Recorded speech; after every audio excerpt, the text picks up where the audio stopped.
明星下班路同乐会。我觉得旭威学长好像有点没有喜欢我，不是我意思。之前一起有上过节目，而且他在那个后台学我的动作，我惹到你吗？因为美翔真的是很吵的人哦，但他今天真的不太一样。对，我还是要。不是说你在公司很少遇到吗？对啊，你今天才是主持人吧？我今天很会问。哇！想不想看旭威做？像你们元2出来的时候，你们会觉得就是过这个节目会抢到你们的粉丝吗？哇，这题比较辣哎。要选一个团员退团的话，是谁？明星下班路同乐会。我们欢迎6位朋友们一起来到现场。是 Artist 的东汉。好，大家好，我是 Phoenix 的夏普阳。大家好，我是 728的美翔。旭威，我是 UNUS 的徐威。梦完，大家好，我是阿宽元少年刘备光。侯俊熙。Hello， 我是 FM 的俊熙。耶！今天算是非常难得把大家齐聚一堂哎。不仅是我们集结的学长团，然后跟学弟团，然后甚至呢有我们的728的成员一起来到现场，然后我们就可以一起来吃吃喝喝来聊天了，好吗？对，所以大家可以开动了，我们就边吃边聊，边吃边聊，真的是边吃就好。对，有边聊好吗？所以希望大家可以多多开动，享用一下今天的美食。真的跟就是平常在 Phoenix 不一样，不然你讲完第一句话已经开始。对啊，你现在讲到这边没有人动，我都不敢动了。其实他们很想动，但他们想说，学长还没吃，吃哪个帮你们先没吃，先来。学长还没吃，不敢吃这样子的东西。但你们元1跟元2之间应该没有什么那种学长学弟制很明显吧？会吗？会吗？东汉？我觉得应该还好，你觉得呢？我觉得没有，因为就是在公司遇到，比如说平常这样子会很亲切的打招呼。还是说看人？没有，开玩笑，讲出来。是吗？那平常哪个学长在公司最冷漠？已经马上就开始。对的，就是你刚刚说濮阳学长很热情的打招呼，那么学长是那种真的可能？可是你说实话，有啦，有吧？好像真的没有哎，我滚真的，真的吗？真的 Max 啊，陈总都会很热情跟他们打招呼。连 Max 都会。以前不太会。所以学长们都对你们很好。这种事他里面不是你知道为什么我会一直有点不相信？感觉是因为李东汉的表情真的透露着心虚啊，不敢讲的那种感觉。他就是一种还是什么？我想听。没有，抱怨其他也可以。私底下真的很好，像我跟 Max 学长，有时候私底下会传一点很无聊的影片。真的假的？确定是无聊的影片吗？我记得如果是 Max 的话，应该都会传一些第一个，对，稍微比较 heavy 的，很好笑。我们还因为这个，我们有创一个群组，然后就是专门传第一个，就是在专门，因为不然我们要传给 Max， 传给成龙，然后传给俊廷，这样很麻烦，我们再拉一个群组专门传第一个。敢不敢现在直接拿出手机看他传给你的第一个影片是什么？东汉，我建议不要。我也觉得不要。我发现你是不是主食都很少吃啊？对啊，这集可以讲好好吃，讲个。那你要多讲话啊！好，讲了。好啊，来啊，看啊，来啊，问第一题啊，就是如果我们在第一届，其实那时候我们有些有合作赛啊，干嘛？所以其实我们跟元2也有点了解。那你有没有如果在元2的话，有没有喜欢或是希望自己可以在哪一个团？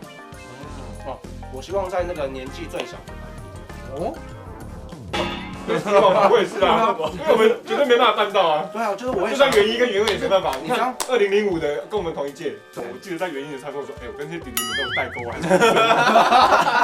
没有，因为这个元1的时候我们两个很好，我们一开始就认识，因为其实一开始真的不知道怎么跟弟弟们相处。对，他们可能讲的梗啊，或他们看的东西已经不是我们这时代的东西。他们比来手机怎么比？1、2、3。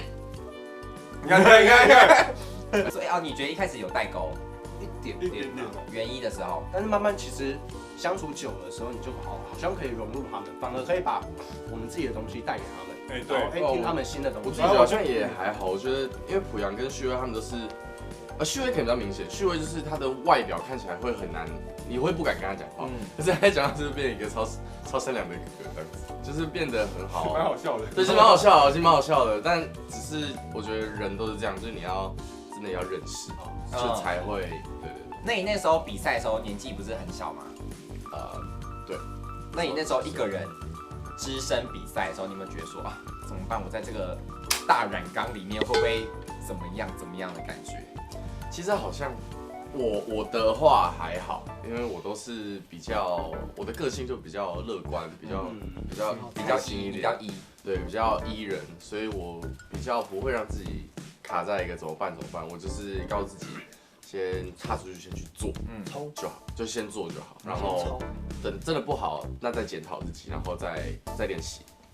那跟我玩，你自己有没有最想去元2的哪个星球，或是你去哪个风格？因为我之前在水星嘛，然后水星就是一样，就是比较可爱清纯，就是现在的阿夸少年的风格也比较偏向这样。我其实反而会比较想去，有点像天狼星。对，就是我觉得好像或许可以发现自己不一样的一面。不好意思，你是不是不知道骨头要丢哪？丢那，你会不会太难看？遮住的地方。原来你在注意他。你看，我就说对不对？学长很贴心的，学长很贴心，他帮我注意的，他在观察。你看，难怪我觉得我右边一直在躁动，你知道吗？右边这样，他这样渴望看着你，只有我一直在听林宇讲话。我的话，我蛮想要去科普勒的。为什么？因为其实我们真的有合作过，我其实是很喜欢团体的人，但我也很在意的是那个团体的氛围感。我会说他们是因为我真的有实际踏入过，其他团的状况不熟，对，比较不知道。我喜欢那个氛围感好，然后大家可以一起玩在一起，一起互相，不管是学习成长也好，然后大家目标一致。然后我觉得他们那时候团跟我们的 Phoenix 很像，是向心力很足。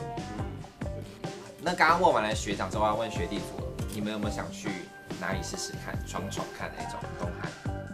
俊星，想不到问题就可以先推。但我们也可以想想看，如果他在元一的话，他可能会被分配到哪一团？你们想想以他的看，个性，你们觉得元一的话，你觉得东汉可能会去哪里？去这个星就哪一个啦？海王星讲出来，海王星，对，海王星，就是跟那个子祥他们吧，对，它就是有神秘感，范，对，有神秘感。子宇好像也是，子宇是吗？不这是土是星，不是土星，这太快了。外面秦总，谢谢。没有真的体谅我们那个节目已经是3、4年前的事情了。对，也是没有，因为我觉得东汉因为他跟子宇不是之前有一次合作舞台，所以我觉得会把他们两个一直联想在，因为想得很像，他们又很好，可是他又可以在表演上面偏就是性感什么的，对，其实那也蛮适合火星的。我觉得都可以。都在拉票是不是？他很全的，没有，那你自己自己想啊，水星好了，水星，因为水星有一首歌我很喜欢，哪一首？小丑的制服。哦，我会跳5、6、7、8。好跳啊！表情要很凶，是一模一样。要跳一次吗？好，来你们俩，你一起啦。这个很厉害哎。那你们一起在这边。好的，爬起来什么？Cloud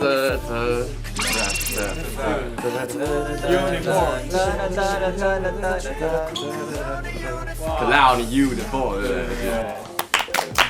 真的，突然叫我们 Q 以前歌，我们真的不一定会跳。对，而且甚至是披萨版本，拿着吃到一半的披萨，把披萨当麦克风哎，对，披萨当手麦。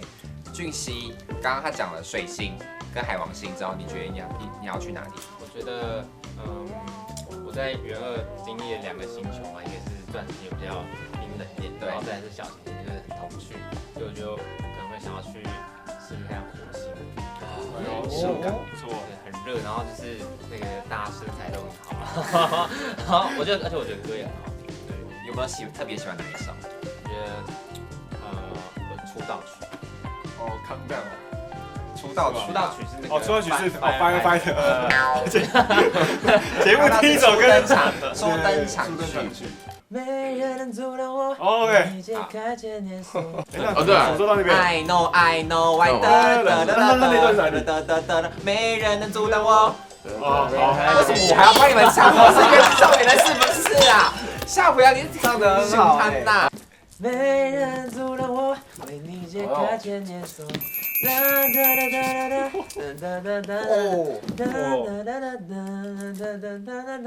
新的信仰，什么信仰？我突然想到这首歌，你还记得我们有一次我们是嘉宾，我们一起跳，我们还要一起跳。那你还记得怎么跳吗？我只记得什么这样子，就刚刚那边，对，我只前面，对，然后一起做。我们只有平常可能有大活动的时候才会把它拿出来练，真的会忘光，真的。所以我真的觉得有些前辈，因为你们歌很多，没有，真的很多，有些前辈很厉害，就是他真的好多歌，真的要记。我们可能在练下一章的时候，上一章的都记得第一啦，就已经会忘光啊。那个真的要很常去练习，然后歌词也会唱错。因为你刚刚也不记得歌词。那美霞，你观察，你有看过原子系列吗？有，我有看。那你自己有没有觉得说啊，我也很想去试试看那样子风格的？我应该会想要去旭威哥的天王星。哦，就是我觉得他很有态度，然后也蛮 hip hop， 然后又可以创作，然后歌曲又好听。其实每个舞台我都有看，我觉得很帅。真的假的啦？受手不惊，千万不要讲出来。随便讲一首，跟他跳，随便讲一首，让他跳，快点！定会忘记。随便讲一首都可以。随便讲一首。I'm a king 嘛，好不好？这种太久了，太久了。他们有在跳，不要讲他们没在跳的。有，我记得。Level up。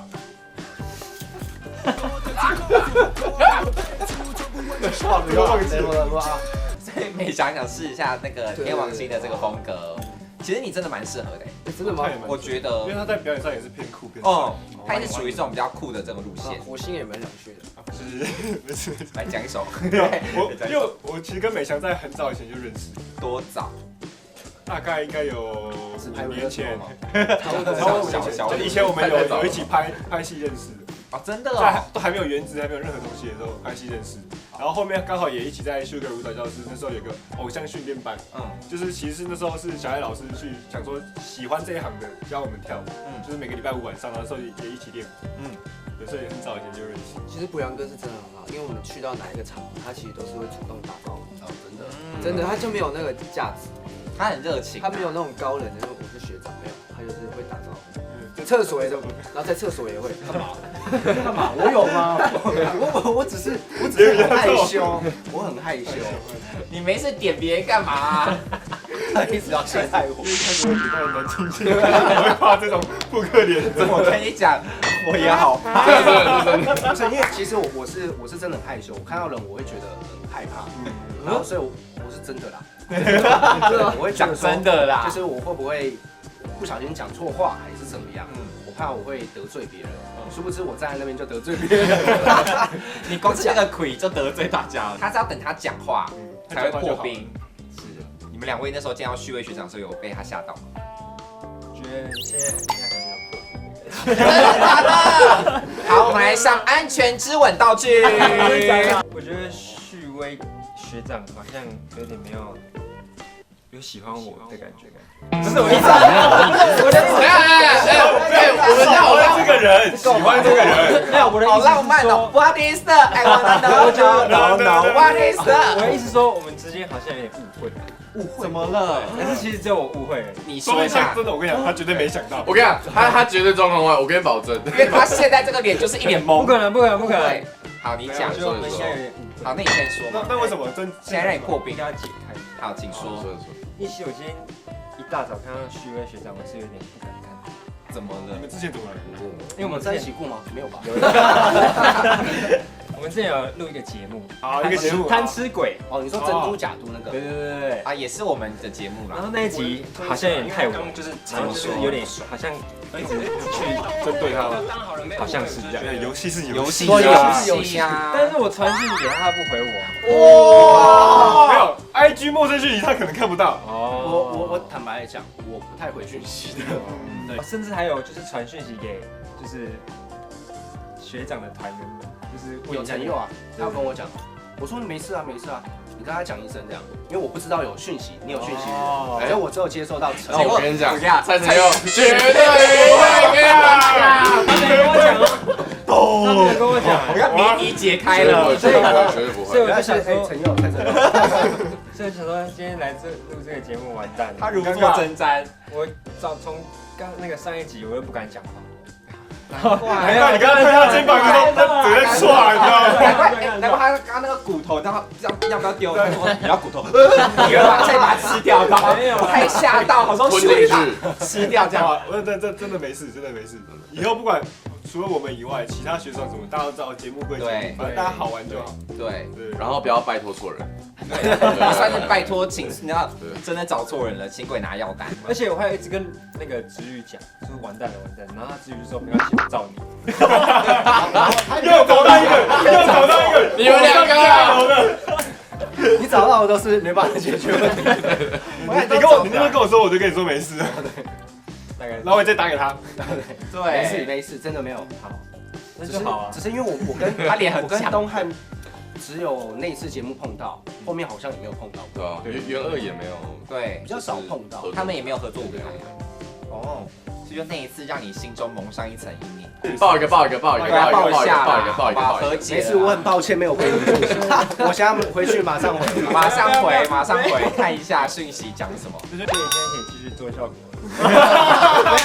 要对他，好，可以。他说没有了，现在真的很不爽。所以高旭威一开始就真的是你刚刚讲的，你在那边就惹到别人，只是戴着口罩走进来，然后被所有人以为你不爽，但真的没有，扑克脸啊！我觉得有的人就是天生是臭名，他有的就是看起来就是脸很臭，那就没办法。因为他我那时候那个礼拜五一起练舞的时候，你有来吗？你有去吗？就是在没有。你不要硬 Q 因为那时候啦。来这太多人了，我已经忘记有没有谁。我想说那时候是不是那时候就见过了？是原子的时候我才认识。我们认识原子后啊。其实礼拜五那个我有去。哎，真假的？抱歉，你记错人。抱歉。怎么有助教室？我记错人了。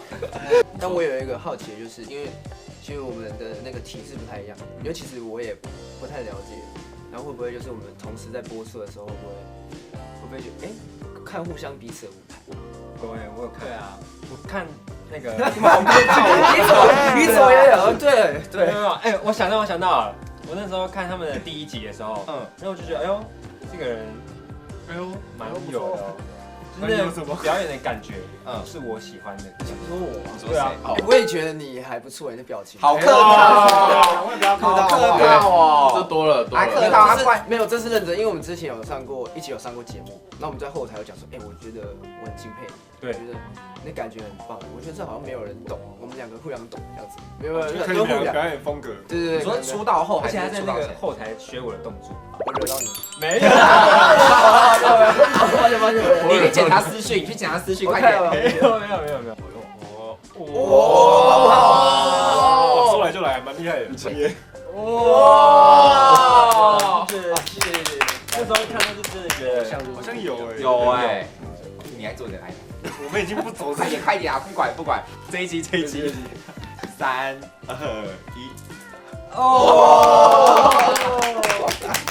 1，谁追你这样根本就没有这个，还钻嘞？多了，钻去哪？前面说油条了，结果还是想看看旭威做。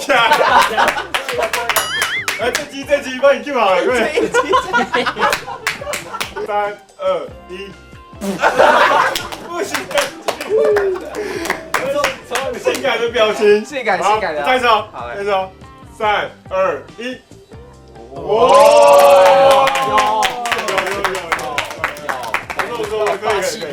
可以。我觉得可以。学长，你下次可以说那个学长模仿你。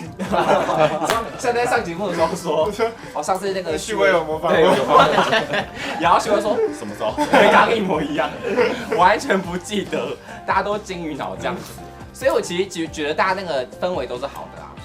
可是美强，你刚问那题蛮敢问的。什么意思？没有，我也是好奇而已啊。那你那时候有看元二？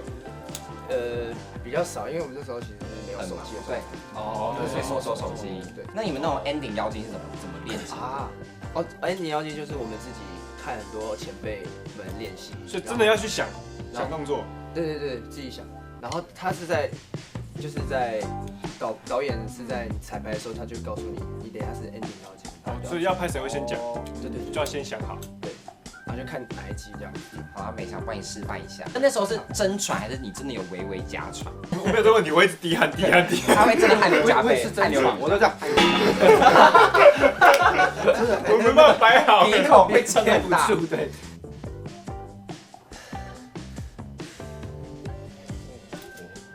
哦，所以记得打给我。情境的感觉，情境的感觉。所以等于是就是设计一个动作，好像也不会说不是像我们想象说可能要摆一些什么。可以啊，犯傻都可以试一自次啊。己设计。有啊，他刚刚已经做，他对，我只是那个，因为我可能看到的比较多是这种。3、2，走。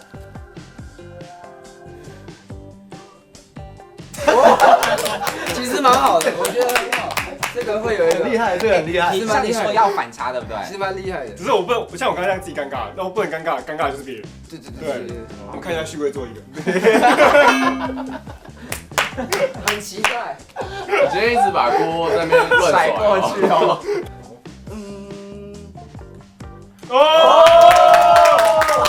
专业，俏皮，真的会，哎真的会，够玩是一次，够玩是一次。噔，就这样子，然后就是我们会就往前看，没有人叫你讲，我们要你直接做 ，OK？ 啊 ，Just do it。他耳朵很红，他耳朵很红。他耳朵我现在好，我现在好害羞。就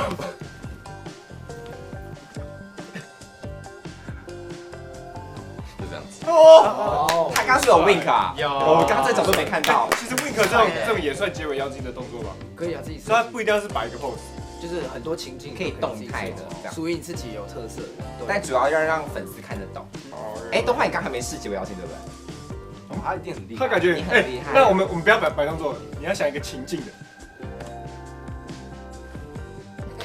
等一下，不是，因为我要跟你讲，我们不知道你要做，刚刚有人举起先，你先这想一下。是真的很尴尬，因为你们可能现在听到的就是会有效果音，会有一些场外，没有，我们现在这边最安静的，现在这边像录音室一样，没有。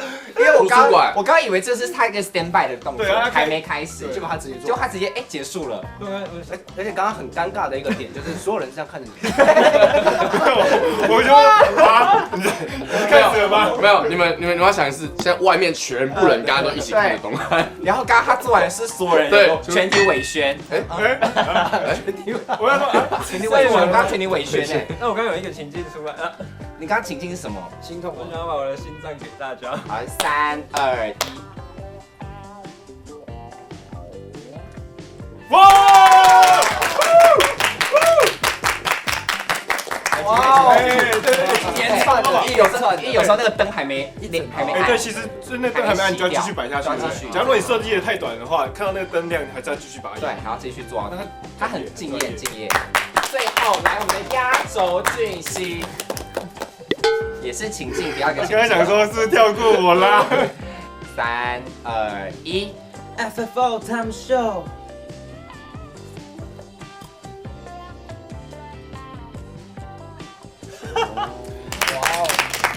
如果真的结尾妖精，你要空抓空吃，对啊，就地取材，就跟那个雨伞一样的概念。对，就不知道该抓什么这样。那我进下一个是宝剑，下一个是宝剑，要。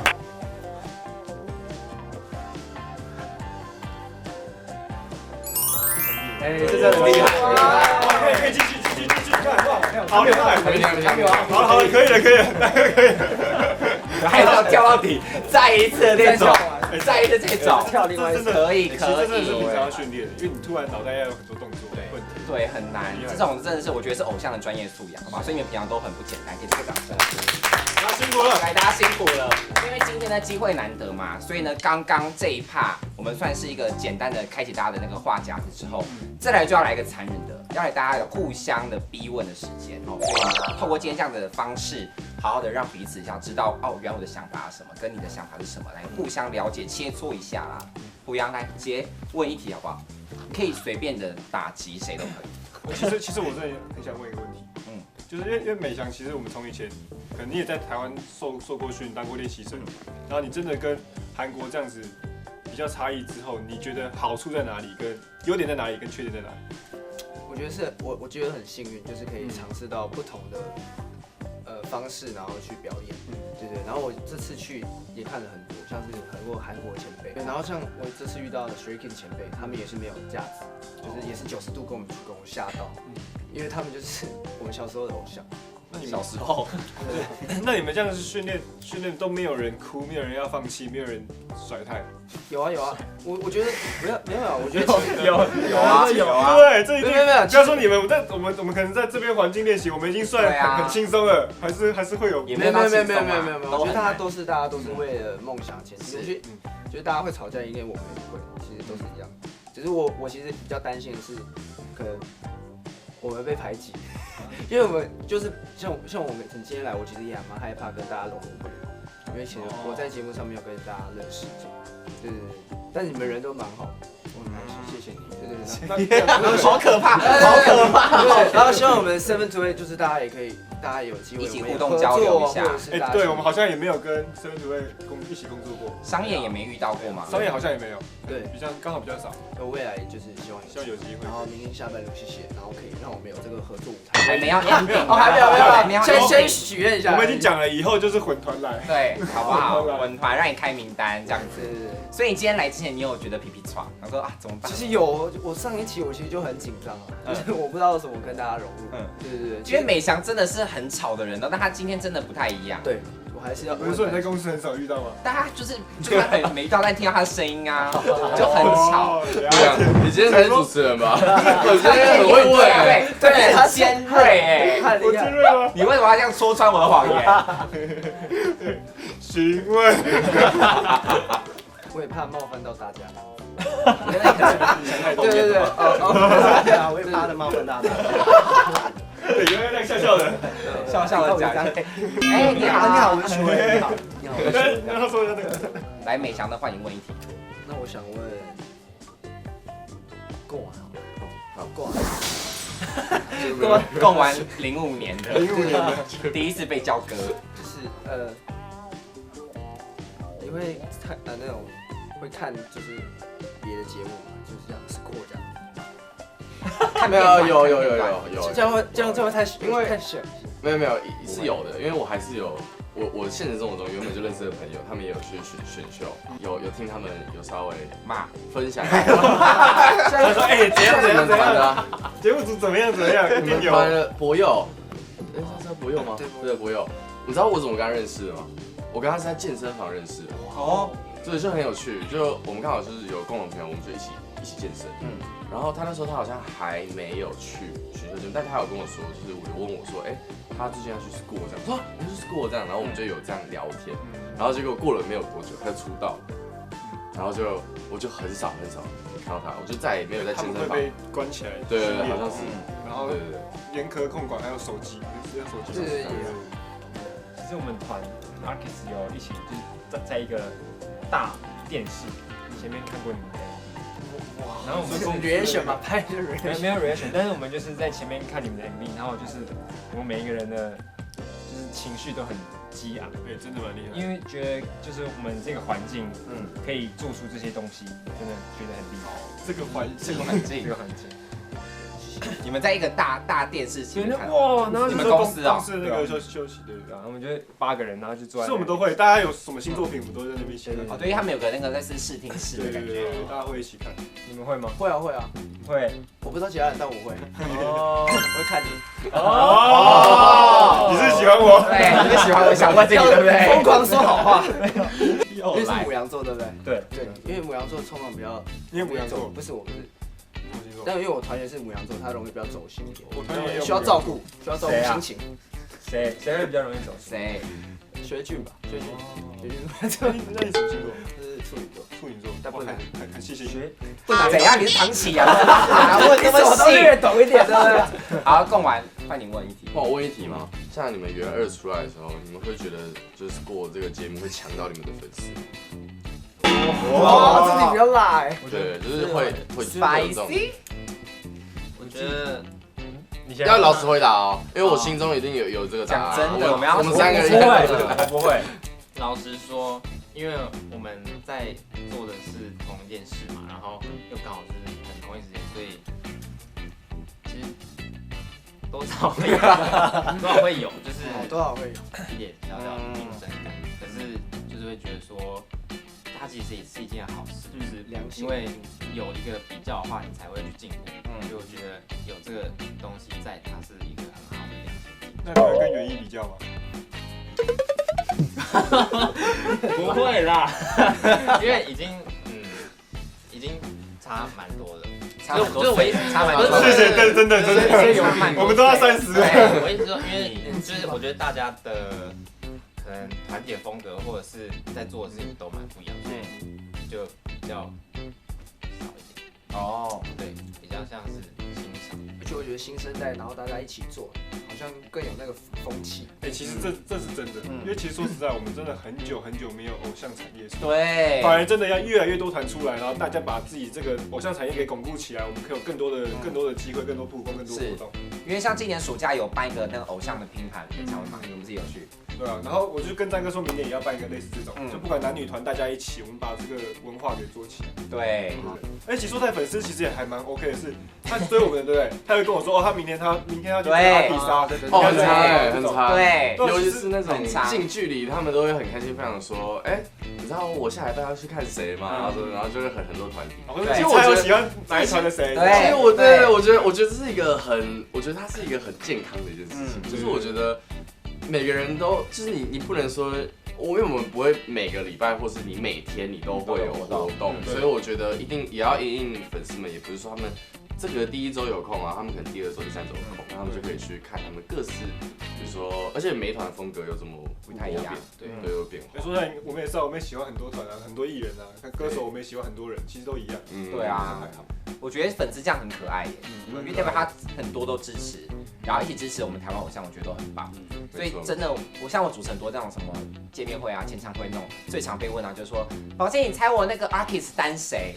然后我就说啊，很难，那你给点提示。他说蛮什么什么，他会讲什么高的啊，或矮的啊，或怎样可爱的，对，可爱的什么风格，他就一直要猜，然后猜完了说，那你猜我 Phoenix 单谁？就我全部要把它猜完的，我把他那个，然后全部都猜。你可以看细节，因为有时候他那边摆那种小卡或包包娃娃，我看是谁的跟谁的。没有，是因为他那个东西就会带今天，假设今天是 7-2-8的活动，然后他们就会带可能例如美翔的小卡，然后就说，那你猜我那个 Phoenix 喜欢谁？这样。但东汉是不是说你觉得没有被影响到？因为他刚刚的题目是问说粉丝，你会不会担心粉丝被吸走、被圈走这样？其实我觉得我好像还好，因为你是圈粉王。不是，他是，没有，因为我觉得我很难被 get 到，被 get 到。对，就是你哪有啊？你第1集播出的时候你就有人你看一下我第1集，谢谢。炸歪了，超油的，我自己都不敢看，超级用力，你知道吗？对啊，我不敢看。动作真的是这样吗？差不多。你很扭。你那时候真的用力过猛哎！我想这都是学习嘛。你干嘛？后来回去看说哇，我自己长这样。因为其实有时候我们在那个在跳的时候，我们不知道我们长怎么样，也不知道我们表情。后来制作人跟我说，你表情有压迫力，有压迫感，你知道吗？然后还回去看。然后发现其实真的就是一直调整，很有侵略，因为那时候不懂嘛，不懂。然后那时候就是也很渴望舞台，会给太多的，很大力，很大力。但我觉得他们就其实元2平均第1集开始，我觉得大家那个水准就很高了，对，真的。学长的那个前车之鉴，他就在等这一集。他看过我们那个用力的样子，看过你们从用力到。我们不要这样，那播出来是一辈子的，太有了，播出来一辈子，受不掉。原来是这样子，网络上的记忆是永久的。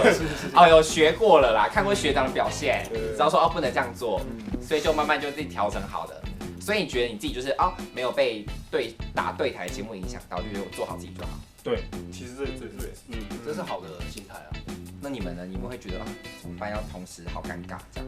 我觉得每个团都有每个团的特色。你少跟我讲到完成答案。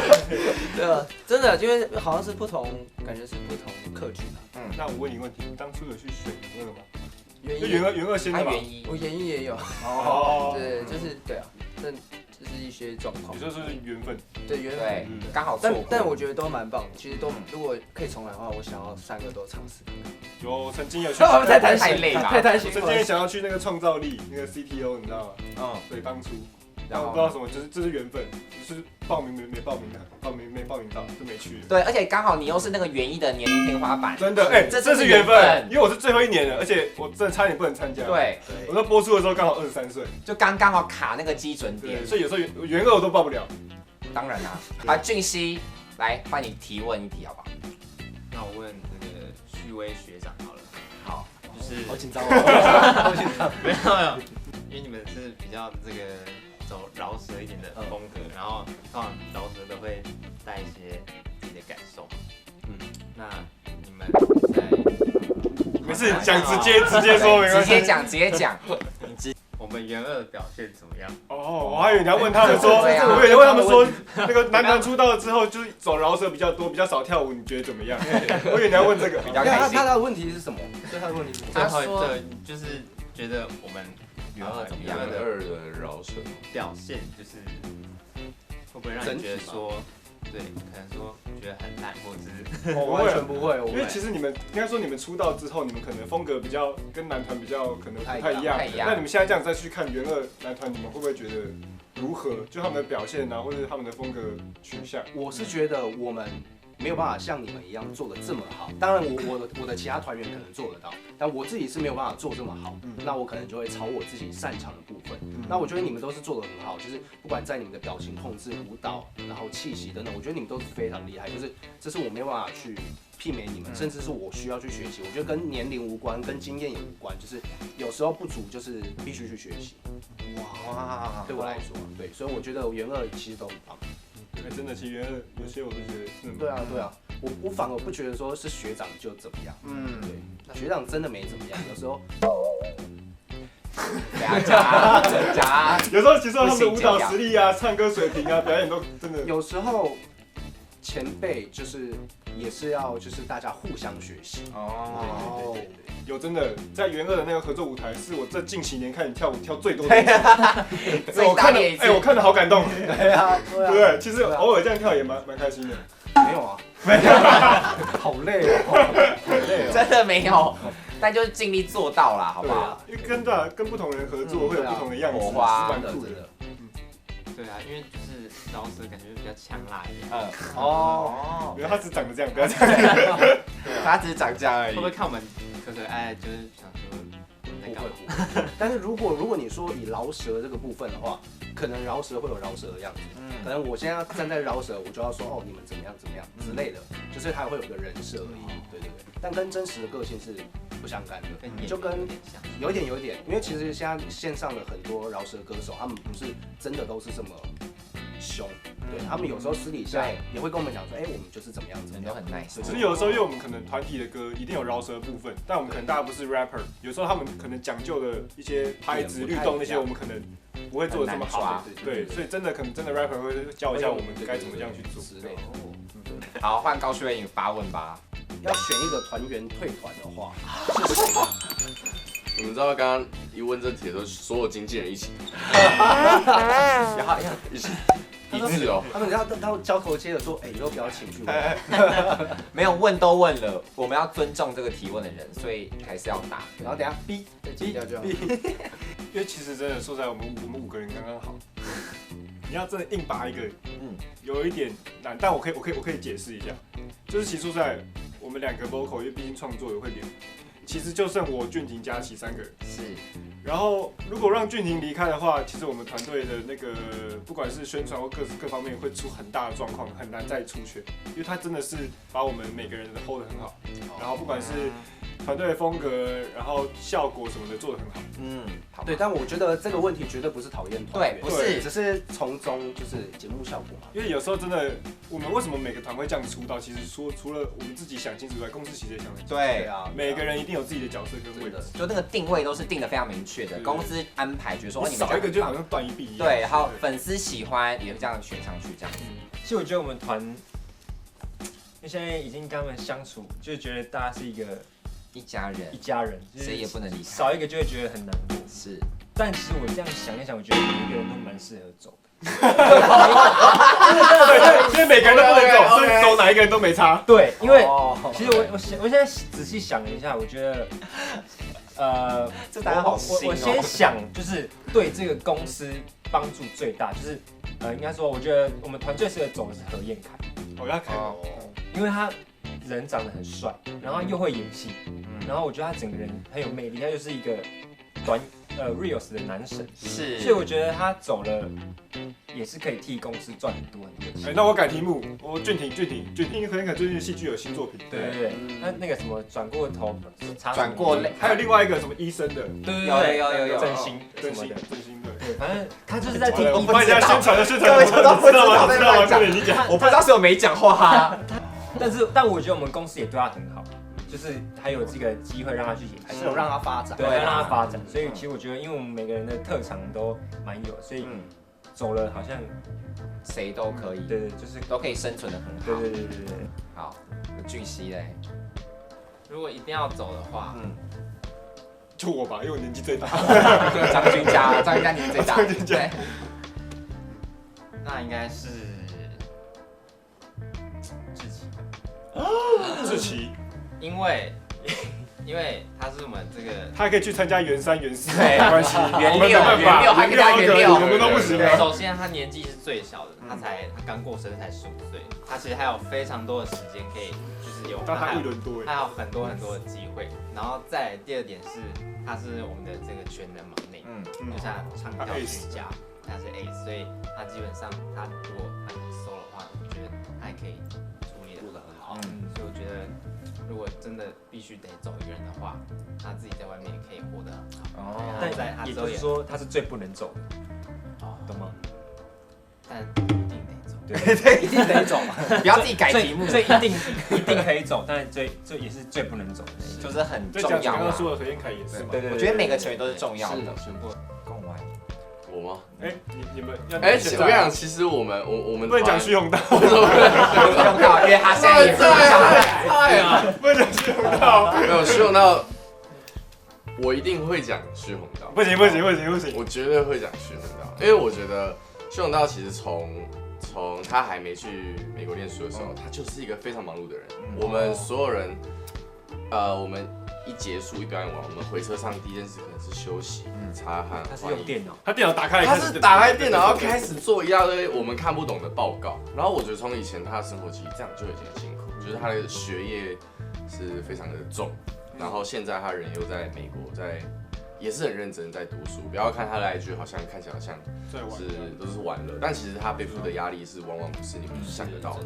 对，他可能你要想他2006年的小孩子，他要想更多事情。对，然后每天还要看股市，还要干嘛？对啊，要创业，不知道。但他就是，但我觉得我很开心的是，我们这一次就是跨年又可以重新的重新合体。对，但可是我希望他不要受伤。回到这个对，希望他不要受伤。对，然后回到这个题目的本质的话，我其实反而会希望弘道可以更认真的放在他的学业上面。换美翔要讲了，好期待哦！他说什么还没讲过？换美翔。哇，我还记得，真的要讲的话，真的我们团员真的缺一不可。但如果说要真的走一个的话，我建议跑起来吧。开玩笑，开玩笑。我应该如果真的要选一个的话，应该是选忙内，因为他也是15岁嘛，前途无量，真的是他一个人也可以把自己打理得很好，然后确实还可以参加10扩2、10扩3。原始6个过光辉之类第2季啊之类的，对啊，他还是有很多的第2季、第3季之类的。哦，所以他机会更多了，机会很多，年纪很小，确实，然后跟我们年纪真的差到10岁，其实也蛮好的。跟奇文差到10岁，这跟你差13岁，跟你差13岁啦，我们有需要这样互相伤害吗？也是，对嘛？对，所以你选了迪奥，对，我觉得他真的可以把自己打理得很好。我很好奇，既然旭威问了这个问题，那我很好奇，如果是 Eunice 的话，你要走谁？不能走自己，不能走自己，我去拍戏。没有，我跑起来。建议不是，不是我问的问题吗？对啊，所以要在我身上。对，我的话，我不会选年纪最小，因为我觉得最红啊，不是，我会选友翔。音乐人不是。是因为他头脑非常好，他很有生意头脑，然后他对外界的事情非常敏感。他在外面的话可以赚很多钱，然后养我们。对，他也是当老板的料。你是生意人，他一定是大拇指。而且其实他们这种自己会做音乐，学历的，而且他会的东西是真的很多，而且他什么导演、创作，然后什么，其实他都非常厉害。他们有些 MV 也是他自己。对，我知道。对，所以我觉得他真的很厉害，在这一点上。真的。然后 Podcast 经营的也是有声。对啊，他开始做的很好，虽然其实不在团体，然后蛮多事情都可以做。感觉是很像我的话，我就必须要依赖团体。大家互相帮忙啦，没有讲依不依赖啦。对啊，我也是啊，我都躺分仔，不用演出来，还讲躺分仔，躺好躺满。所以呢，这个部分呢，差不多告一个段落就问完了啦。但是最后的最后，想问一下，如果明星下班路要出第2季的话，你们有什么愿望？直接口头上跟我直接讲。好啊，我希望呢可以跟这个明星下班路一起去游乐园玩好了。哦，不错。很累，也蛮热的，蛮热。冬天的时候去，秋天不错，秋天不错。好，秋天的时候，好，共完了。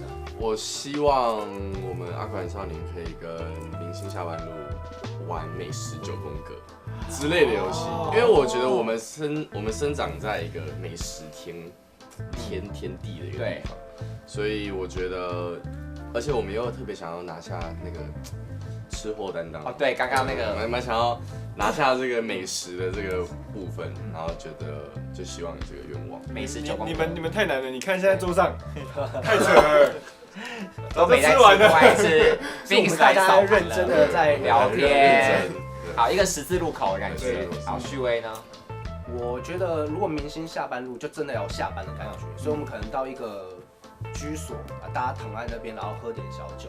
这次喝酒啊？那这个干嘛？18岁，这干嘛？你怎么打保龄球啊？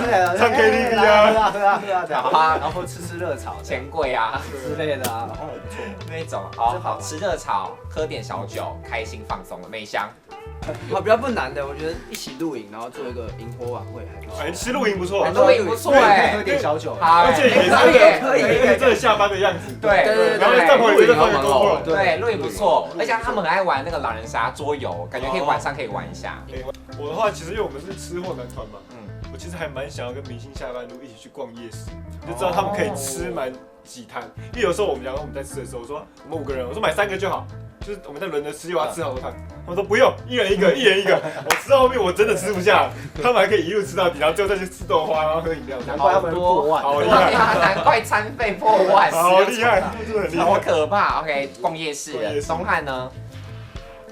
我希望明星下班路可以就是把我们这所有的男团，就可能有一个什么随机舞蹈之类的，我会觉得蛮有趣的。你别看我一直置板凳在那边喝点什么裁判，不错，置板凳，但裁判会太像过年长辈在看小孩表演呐。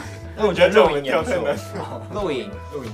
我也蛮喜欢露营这个选项的，因为真的就是下班的样子。对啊，好，我希望第2季我们直接去露营，好不好？好，我们直接敲起来，混团露营，跟那个出差15夜一样，哦，好像不错。要不要？然后大家有随机舞蹈的环节啊，然后又有什么可以玩一些游戏啊，这样子，好不好？我们第2季敲完起来啦。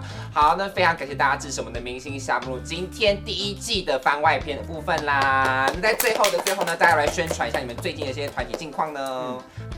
大家好，我是 Artist 东汉。那最近呢，我们上了一首全新的单曲叫《No Kiss No Fade》，已经在各大平台已经上架了。那最近有一个小目标呢，就是希望可以突破这个500万的点阅率，这样我们全团呢会一起扮成迪士尼公主。哇！500万，先曝光500万吗？虎阳。好，我们 Phoenix 的第3张专辑3已经可以开始预购了。然后我们的最新单曲《我就是无法失去你》的 MV 跟音乐已经上架了，希望大家可以多多支持。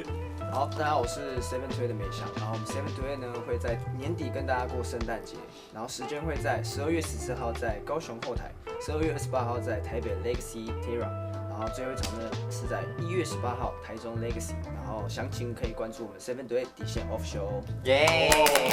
好的，我们 UNUS 有一个全新的单曲叫做《如果爱都说不出来》，然后都已经在各大平台都已经可以听到，然后在 KTV 也可以点起来了。然后我们12月5号的时候有一个迷你专辑叫 For Reason， 所以大家可以支持起来，谢谢大家。大家好，我是阿款少年李飞过来。那我们阿款少年今年的年底跨年是场高雄场以及云林场。那如果大家愿意的话，就来现场支持，然后跟我们一起度过今年的最后一天。跨年。Hello，我是 FFO 的俊熙。我们的新歌《你那么可爱》MV 已经在12月6号在我们官方的 YouTube 频道上架，那希望大家可以多多支持，多起来，多起来，多看躲起来哦。然后我们在12月28号呢也会举办我们的1周年见面会，希望到时候可以见到大家。耶！大家支持一下彼此的活动喽，好吗？那今天我没有什么活动，没有什么工作。好，我宣传一下，《明星下班路》呢第2季也请大家多多的支持起来，好吗？那虽然呢开播跟播出的时间还不太确定，不过呢是一定会制作的，所以呢我们刚刚也收集了大家的愿望，一定会带大家出去玩的，好吗？请大家多多的关注起来喽。那如果你喜欢这支影片的话，记得把这支影片分享出去，并且订阅《明星下班路》的官方 YouTube 账号，我们就下次见，拜拜。谢谢米喜兰。